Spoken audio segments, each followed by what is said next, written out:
Welcome to the People's Candidate Forum. Joining us now is community organizer Samelys López, candidate for Congress in District 15. Thank you for your interest in representing this community. Let's begin. I will start off with an icebreaker question. Please share a 1 or 2 word intention you hold for today's interview. I hope that people in the 15th Congressional District can see what our campaign is fighting for, can see that we are prioritizing the people above all, and that we're prioritizing workers, and that one of the most important ways that we're honoring that commitment to the community is a way that we're fundraising for our campaign. We've rejected all real estate developer funding, corporate PAC funding, and pharmaceutical funding, and all sources of oppressive funding in our campaign, unlike many other of the corporate Democrats that are running in this race. Thank you. First question, the South Bronx has been disproportionately impacted by the COVID-19 outbreak. With public health officials forecasting a potential second wave, what will you do if you are hired to respond to the ongoing crisis?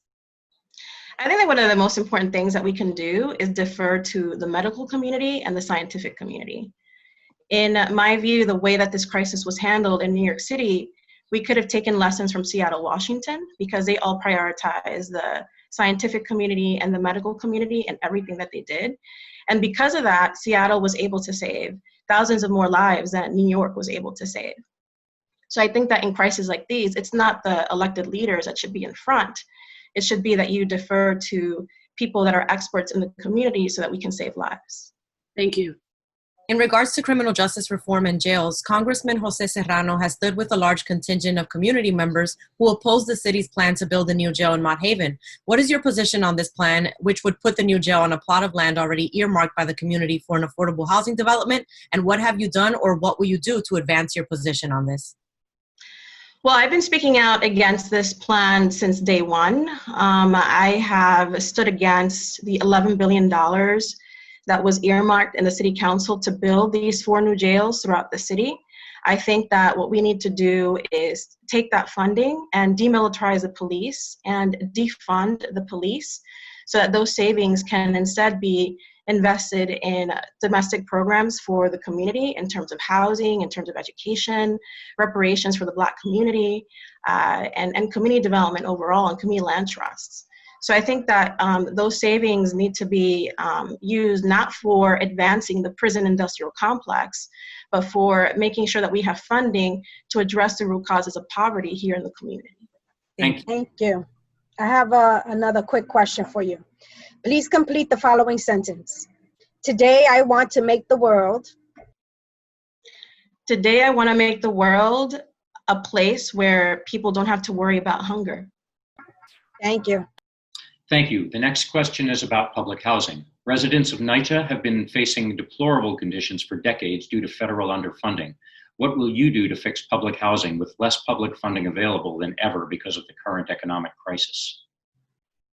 Well, one of the things that I'm really proud in our platform, and this is due to my personal experiences having grown up in the homeless shelter system, I am advocating for what's called a Homes Guarantee, universal housing as a human right in America, which means fully investing in NYCHA, which means building 12 million units of housing over the next decade. That's social housing, that's permanent housing, supportive housing for people in vulnerable situations. And one of the things that I really feel like we should do at the federal level is basically take away the Fair Cloth Amendment, which prevents the new construction of public housing in New York State and other parts of the country. So we need to fight for full reinvestment in NYCHA. We also need to fight against the Rental Administration Program, RAD, which is the acronym, because that basically, is privatizing the NYCHA housing stock. So we need to fight against any attempts to privatize our public housing stock in the community.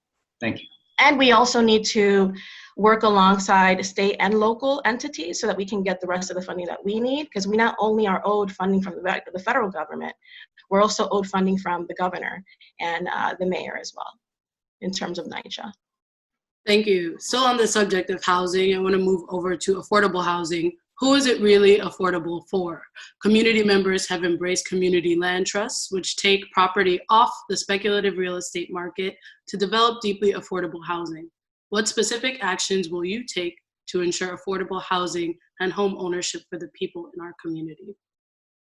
Well, that goes back to the Homes Guarantee platform that I've been running on since I entered this race. That means building those 12 million units that I was talking about. That means looking to the community that wants to implement community land trusts and a democratic sense of ownership over affordable housing and other public goods in the community.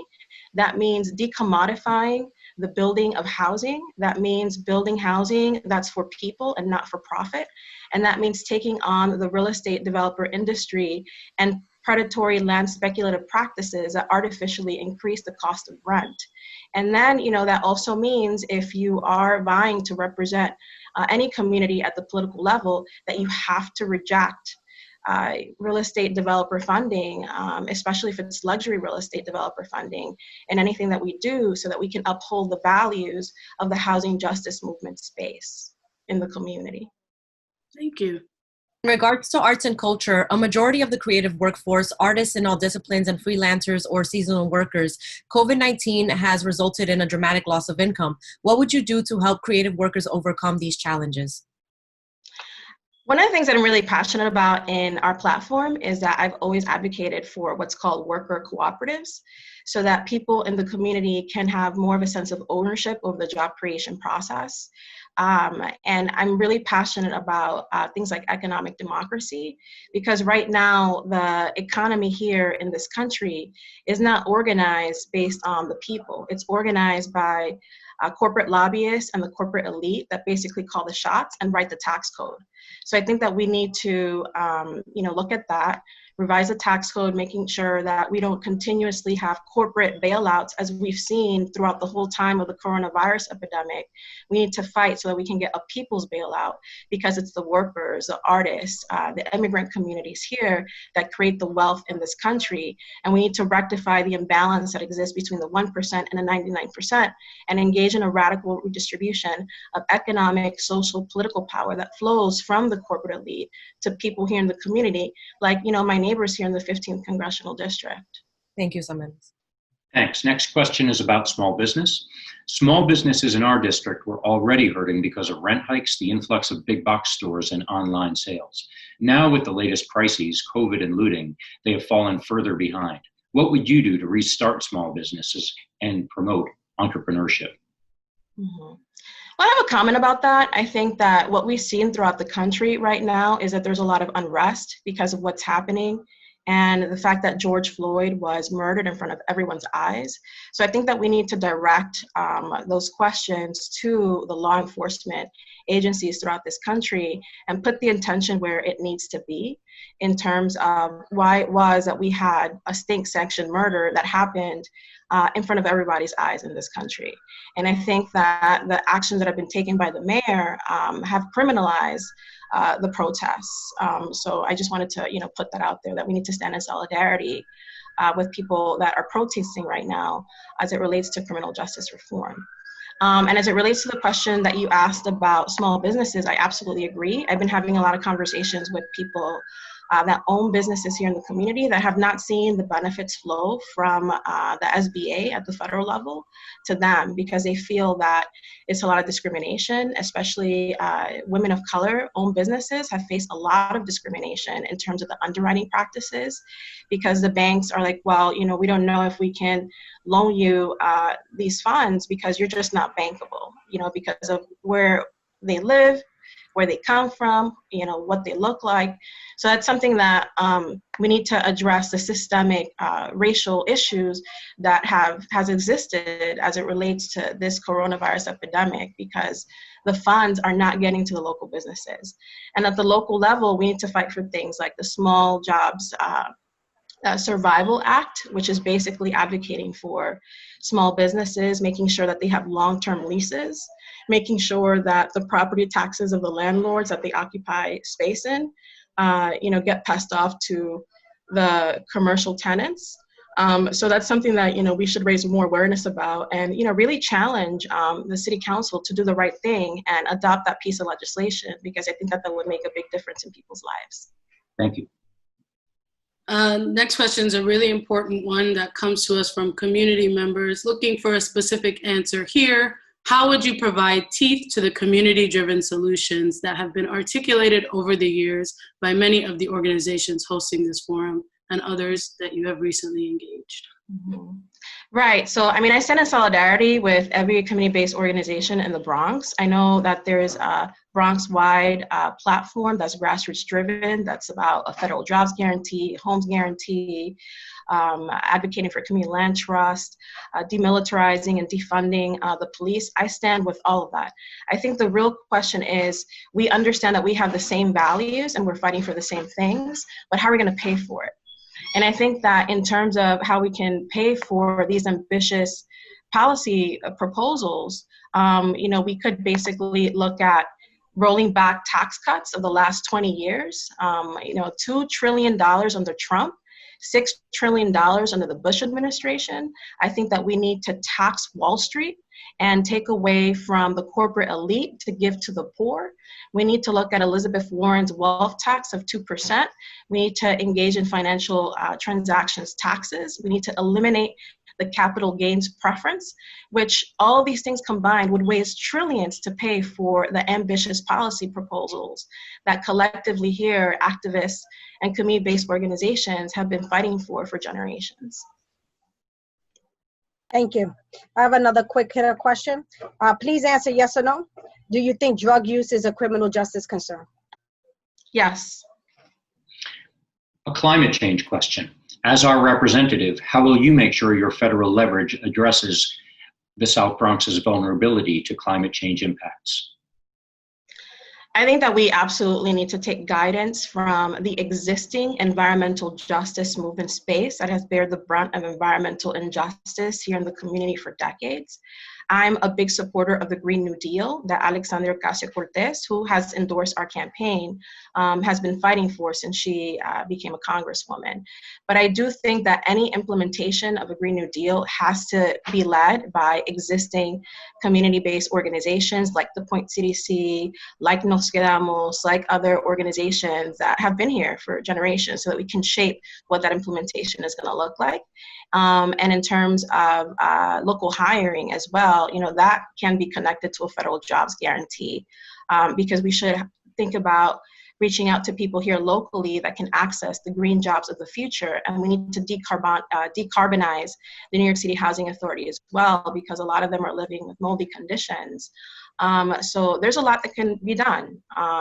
And I'm definitely going to be a champion of the Green New Deal. I'm going to, seek out the environmental justice groups for guidance, because we have one of the highest levels of asthma and respiratory illnesses in the entire country that basically has predisposed us to the coronavirus. And we need to also engage in sound economic policy choices where we're not courting companies like Fresh Direct to come into the community that are basically filling our communities with trucks that are releasing diesel fuels that are making our asthma and respiratory illnesses even worse in the community. So it's a holistic solution. It's a little bit about economic policy. It's about making sure that we're reaching out to environmental justice organizations and making sure that we're hiring locally. And I'll also add in the homes guarantee aspect of that as well. Those 12 million units of social housing, we should actively be seeking out people in the community to build those units, to provide local job opportunities for the community. Thank you very much. To wrap up our People's Candidate Forum today, how would you articulate a set of planning principles that will guide development that will serve to both preserve and grow the district? And how would you include the community in the adoption of those principles?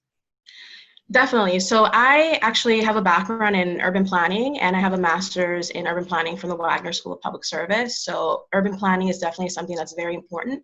I think it needs to be accessible to the community. I think that when you look locally to things like the ULURP process, which is a Uniform Land Use Review Procedure, that's a very oblique process that not a lot of people in the community understand.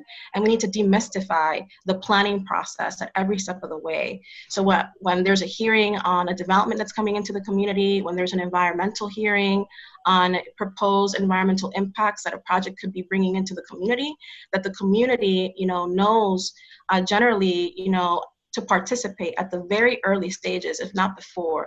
And the community board should, provide that resource to educate people about zoning, about the development process, about the importance of making your voices be heard in the planning process. And I feel like the design, the planning process that we have right now doesn't necessarily plan with our vision and our needs in mind. So we need to make ourselves be heard as a community and participate and be proactive so that we can shape the development that happens in the community so that the community can have more of a sense of ownership. And this is why I like things like community land trusts. And I think, we need to continuously promote things like economic democracy, not only in our finances and our economy, but in planning principles as well. We need to demystify what that means to make sure that people in the community are shaping the kind of development that, they want to see in the neighborhood. Right. Thank you. And you gave your position on this earlier, but just for the sake of clarity, please answer yes or no. Before today, had you taken a pledge against taking money from big corporations like real estate developers and other special interests? Oh, absolutely. Yes. So I'm the leading congressional candidate in this race that is leading the entire pack, even elected officials and formerly elected officials, with the amount of small dollar grassroots donations that I've been able to raise. So this is like a people's campaign. This is an unbossed campaign. And the reason that I'm running it this way is because I want to be accountable to the needs of the community. And in addition to that, we have the most amount of in-district 15th Congressional District donations, the most donations from the Bronx. Our average contribution is $15. Sometimes people donate $1 to us, $2, $10. And I welcome that because in a community like the Bronx that has been disenfranchised politically, it's really important for people to be able to afford to have a sense of ownership over their political process. So I'm really proud of the fact that I've rejected all sorts of oppressive funding in my campaign to be able to get the message out into the community. Thank you. Thank you for your interest in thank you for your interest in serving as the next congressperson in District 15. Thank you. Thank you for your leadership. The people of the district will make a decision on June 23rd. Be well and be safe. Gracias. Okay, gracias. Gracias. Thank you.